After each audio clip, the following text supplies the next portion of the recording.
महीनों भर की बातचीत और बिल्डअप के बाद वो वक्त आखिरकार आ ही गया। बॉर्डर गावस्कर ट्रॉफी शुरू होने जा रहा है एट लॉन्ग लास्ट। सीरीज का प्रीव्यू करने के लिए हमारे साथ ESPN क्रिकेट को हिंदी में जुड़ रहे हैं संजय मांजरेकर सर। शुक्रिया आपके वक्त के लिए। ये थैंक सीरीज यू। 21वीं सदी की सबसे प्रमुख क्रिकेट राइवलरी बन चुकी है और एक और बार उम्मीदें यही है कि एक बेहतरीन सीरीज देखी जाएगी।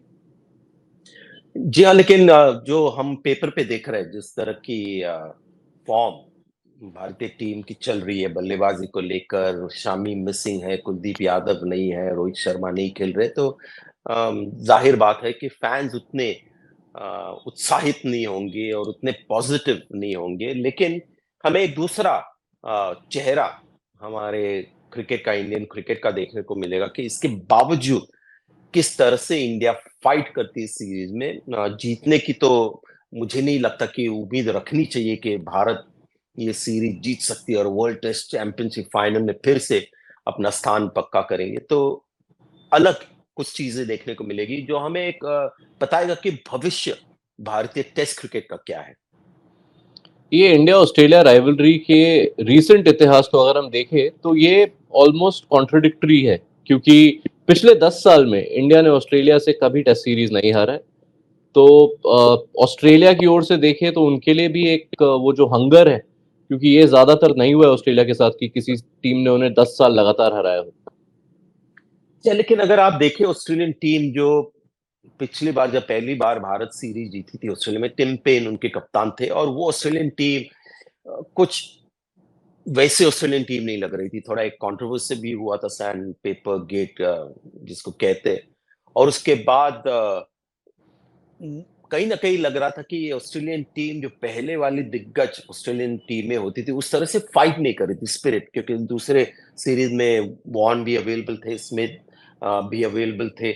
लेकिन ये वर्ल्ड कप जीतने के बाद 2023 अब लग रहा है कि ये टीम जो पैट कमिंस के अंडर खेल रही है, पुराने ऑस्ट्रेलियन टीम की तरह खेल रही है। इसीलिए मुझे लगता है कि ये और भी थोड़ा-सा भारत के लिए मुश्किल होगा क्योंकि तीनों अगर ऑस्ट्रेलियन टीम की तुलना करें तो ये सबसे बेटर लग रही है अप्रोच को लेकर, बैलेंस और एबिलिटी भी। और भारत बहुत ही कमज़ोर एक टीम जा रही है, उसमें शुभमन गिल भी इंजर्ड हो गया पहले टेस्ट मैच में, रोहित शर्मा नहीं, कुलदीप यादव नहीं, शामी नहीं, तो बहुत ही झटके भारत को मिले हैं। जी हाँ, पिछले 1 महीने या 5-6 हफ्तों से लग रहा है कि सिर्फ झटके ही लग रहे हैं भारतीय टेस्ट टीम को, क्योंकि घर पे हारे 3-0, इतने प्लेयर्स मिसिंग। इससे कड़ी चुनौती शायद ही हमने हाल के सालों में देखी है। और अब जो जो खबरें आ रही हैं उससे ऐसा लग रहा है कि ये जो लाइनअप इंडिया डालने वाले हैं पर्थ में, वो 1947 से उनकी यंगेस्ट एवर लाइनअप रहेगी। जी हाँ, जो हम सुन रहे हैं तो मुझे हैरानी है कि केएल राहुल से ओपन करा रहे हैं, लेकिन थोड़ा मुझे लगता है कि यहाँ पर सेफ्टी की बात हो रही है और सच्चाई जो सामने है उसकी नहीं। केएल राहुल हमने देखा है कि हाल ही में जिस तरह से वो खेल रहे थे, ड्रॉप भी हुए थे फॉर्म को लेकर, उनको एक कड़ी कड़ी चुनौती देना, तुक्का बुरा नहीं बॉल के साथ, मुझे नहीं लगता कि वो सही उनके लिए पोज़ीशन, क्योंकि आज की तारीख में उनका फॉर्म अगर आप देखें और उनका मेंटल जो अप्रोच अगर आप देखें तो उनको शायद नीचे बेटर पोजीशन होती है। मैं अभिमन्यु ईश्वरन जो ओपनर करके आप लेके गए उनको आप ट्रस्ट दे दो, क्योंकि फिर अगर आप उनको नहीं खिलाएंगे और फिर से केएल राहुल जो आउट ऑफ फॉर्म आपके खिलाड़ी है, क्योंकि पहले खेले हुए हैं, उनको अगर खिलाए तो थोड़ा सा मुझे याद आ रहा है मनोज प्रभाकर, जो बहुत उन्होंने इंडियन क्रिकेट के अगेंस्ट ये पकड़ा था जब वो टीम में थे। लेकिन जब एक सीमर की जरूरत पड़ी तो मदन लाल को लेके आए लीग क्रिकेट से, और मनोज प्रभाकर जो एक युवा बॉलर थे उनको मौका नहीं मिला। तो उसी तरह से ये हो रहा है, तो ये मुझे लगता है कि गलत है। और ध्रुव जुरैल मैं चाहता नंबर 3 पे आए, लेकिन हम सुन रहे कि पडिक्कल नंबर 3 पे खेलेंगे, तो यही कहना पड़ेगा कि बिल्कुल अलग सोच है इस टीम मैनेजमेंट की। और जो मैं सोच रहा था वो थोड़ा-सा अलग है, लेकिन होता है, तो उम्मीद करते हैं कि ये इनका कॉम्बिनेशन वर्क हो जाए। तो खास तौर से अगर इस एक्सपेक्टेड लाइनअप को देखें, नंबर 3 पे Devdutt Padikkal, seam bowling allrounder के रूप में नीतीश कुमार रेड्डी। इन दोनों के बीच में एक टेस्ट मैच है। इससे ज्यादा मुश्किल स्थिति में आपको टेस्ट मैच में उतरना कम ही बार देखा है। देखिए, मुझे इसमें कोई हैरानी नहीं होती या मैं उससे डरता नहीं कि बहुत एक्सपीरियंस कम है। क्योंकि हमने देखा है मोहम्मद अजहरुद्दीन ने पहले 3 टेस्ट मैचेस में 300 किए थे। तो ये बिल्कुल इनएक्सपीरियंस बल्लेबाज छा गए थे इंटरनेशनल क्रिकेट में। उसी तरह गांगुली ने पहले 2 टेस्ट मैचेस में 200। तो अगर वो जाके वहां पर वैसे परफॉर्मेंस परफॉर्मेंसेस देंगे तो भारत बेनिफिट ही होगा। लेकिन जब आपकी बॉलिंग थोड़ी-सी कमज़ोर हो गई है, क्योंकि शमी नहीं है, मोहम्मद सिराज का जो फ़ॉर्म था, वो नहीं है, तो आप एक आउट ऑफ फ़ॉर्म या अनटेस्टेड एक खिलाड़ी को टीम में लेके आ रहे हैं, जिनकी बॉलिंग उनकी सबसे बड़ी ताकत नहीं है, थोड़े ऑल-राउंड प्लेयर है। और जो जो इन फ़ॉर्म है, बहुत ही बढ़िया इन फ़ॉर्म ऑलमोस्ट ऑल-राउंडर की तरह परफ़ॉर्मेंसेस दे रहे हैं, वाशिंगटन सुंदर, उनको आप बाहर रख रहे हैं। तो जैसे मैं कह रहा हूँ कि बिल्कुल अलग सोच जो मेरा जैसे दिमाग चलता है क्रिकेट को लेकर, वैसे लग रहा है कि थोड़ी-सी अलग सोच है। गलत या सही वो पता चलेगा, लेकिन अलग। जी हाँ, तो आखिरकार जो भी 11 इंडिया उतारते हैं पर्थ में, बल्लेबाजी की ओर अगर देखें तो पर्थ के पिच पे सीक्रेट क्या है फॉर फाइंडिंग सक्सेस? जो पहले 1, 2, 3, 4 ये जो प्लेयर है, इनके लिए सबसे कठिन चुनौती होगी, क्योंकि वो जो कोकाबुरा का बॉल है, पर्थ में देखिए गेंद ज्यादा हिलती नहीं, स्विंग नहीं होती। वो होगा दूसरे टेस्ट मैच में एडिलेड में पिंक बॉल के साथ। लेकिन पर्थ में पेस और बाउंस है, और जो पेस और बाउंस से डरते नहीं, डरते यानी जो अ, पसंद करते पेस और बाउंस, जैसे रोहित शर्मा या विराट कोहली भी, तो उनके लिए बहुत ही बढ़िया ये पिच है। तो न्यू बॉल जो मूव होगा, उसको आप कैसे हैंडल करेंगे, ये बहुत ही इंपॉर्टेंट चीज है। क्योंकि मैं उम्मीद करता हूं कि 5, 6, 7 नंबर पे रन बनेंगे। पंत इसीलिए बहुत ही प्रमुख एक बल्लेबाज बनते हैं। तो अगर इनको आप ओपन कराते हैं नंबर 3, फिर पंत की आप पूरी तरह से वैल्यू नहीं निकालते, क्योंकि वो 6 नंबर पे खेल रही है, 5 या 6, तो उम्मीद और भी पंत से लगा सकते हैं। तो मैं समझता हूँ न्यू बॉल सर्वाइवल या न्यू बॉल पे आउट नहीं होना या न्यू बॉल पे रन बनाना कैसे अप्रोच करेंगे, ये मुझे पता नहीं, लेकिन ये सबसे बड़ी चुनौती होगी। मैं बहुत सारी चीजें बता सकता हूँ, टेक्निकल क्या करना चाहिए, ये करना चाहिए, वो करना चाहिए, लेकिन हर प्लेयर अपनी सोच से उस चैलेंज को पार करेगा। इन सारे बल्लेबाजों के सामने एक बॉलिंग अटैक जिसमें होंगे कमिंस, स्टार्क, हेजलवुड और लायन, क्या इस मैच और इस सीरीज का फैसला इधर होगा?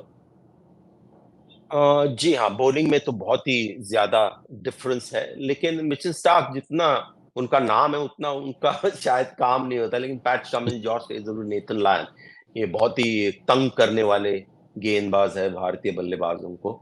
और भारतीय जो बैटिंग लाइनअप है, वो बहुत ही अब कमज़ोर लग रही है ऑन पेपर। तो यही उम्मीद है कि एक बहुत ही क्वालिटी और ये बेस्ट बॉलिंग लाइनअप होगा पिछले 3 सीरीज़ में, ये सीरीज़ पकड़ कर।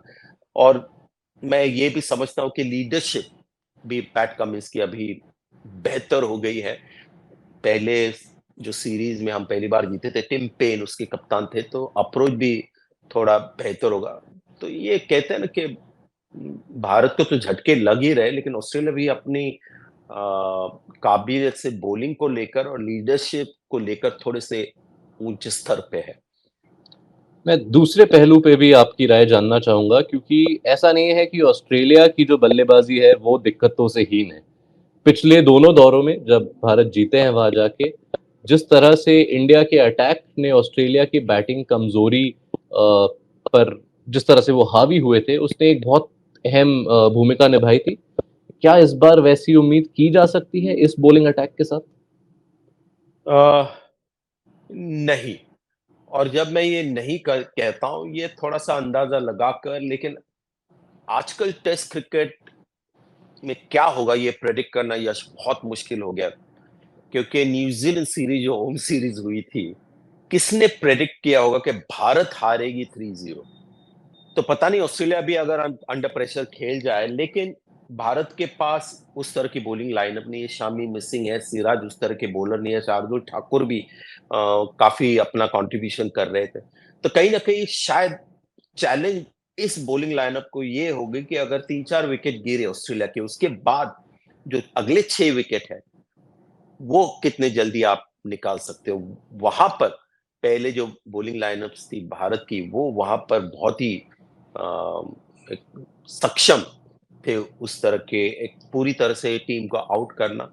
तो न्यू बॉल के साथ मैं देखता हूँ कि बुमराह आकाशदीप विकेट निकालेंगे, लेकिन 10 विकेट निकालना कम स्कोर में, वो शायद एक कठिन चैलेंज होगा इस बॉलिंग लाइनअप को। जी हाँ, आपकी आज्ञा का पालन करते हुए मैं बिल्कुल प्रिडिक्शन की ओर नहीं जाऊंगा। एक आखिरी सवाल, आप इस सीरीज से क्या देखना चाहते हैं? क्योंकि किस्से और कहानियों की कोई कमी नहीं है। दोनों number 4 Virat Kohli, Steven Smith, दो पेस बॉलिंग कप्तान पर्थ में जसप्रीत बुमराह, पैट कमिंस। जी हाँ, ये मैचअप्स बहुत मजा आएगा। स्टीव स्मिथ, विराट कोहली, मैं समझता हूँ कि ये बहुत ही इवन बैटल होगा, क्योंकि विराट कोहली अपने फेवरेट कंट्री में आ जाएंगे। साउथ अफ्रीका में जिस तरह से खेले पेस और बाउंस और मूवमेंट के खिलाफ, तो उससे मैं जो होम सीरीज में हुआ वो उसको नजरअंदाज करता हूँ मैं कि वो इम्पोर्टेंट नहीं है, क्योंकि ये एक अलग चैलेंज है। और मैं समझता हूँ कि विराट कोहली का परफॉर्मेंस भी स्टीव स्मिथ के साथ उतना ही बढ़िया रहेगा। दो फास्ट बॉलिंग कप्तान, ये बहुत कम बार हम देखते हैं कि ब्लेजर डाल के टॉस पे जाएंगे, तो वो एक अच्छी चीज है। मैं सिर्फ ये उम्मीद लगाऊंगा इस सीरीज से, क्योंकि है प्रॉब्लम्स है भारत के पास, कि इस सब प्रॉब्लम्स के बावजूद अगर भारत एक सही स्पिरिट दिखाए, मैंने कहते हैं ना कि फाइट के लिए तैयार, मैच में वापसी करे, इवेंचुअली जीते हारे पता नहीं, लेकिन अगर वो दिखाए तो ये स्पिरिट जो चीज है बहुत ही इंपॉर्टेंट चीज होती है। आपका अप्रोच वो लॉन्ग टर्म इंडियन क्रिकेट को हमेशा वो उसका फायदा होगा। तो जीते या ना जीते, मैं सिर्फ उम्मीद ये रखता हूँ कि एक दो अगर सरप्राइजिंग रिजल्ट्स मिले तो वो बहुत एक बड़ी उपलब्धि होगी पहले दो सीरीज विन से भी, क्योंकि ये बहुत ही भारत को झटके लगे हैं। और कहते हैं ना बैटर्ड एंड ब्रूज, जो इंग्लिश में कहते हैं कि बहुत जख्मी एक टीम वहां पर ऑस्ट्रेलिया में पहुंच गई है। चलिए, इसी के साथ संजय, पूरा बिल्डअप और बातचीत खत्म। अब हम जी, फाइनली एक्शन को कवर कर सकते हैं। We look forward to your company. शुक्रिया आपके वक्त थैंक के यू। लिए, और व्यूअर्स थैंक बने रहिए हमारे साथ ESPN क्रिकेट वो हिंदी पर।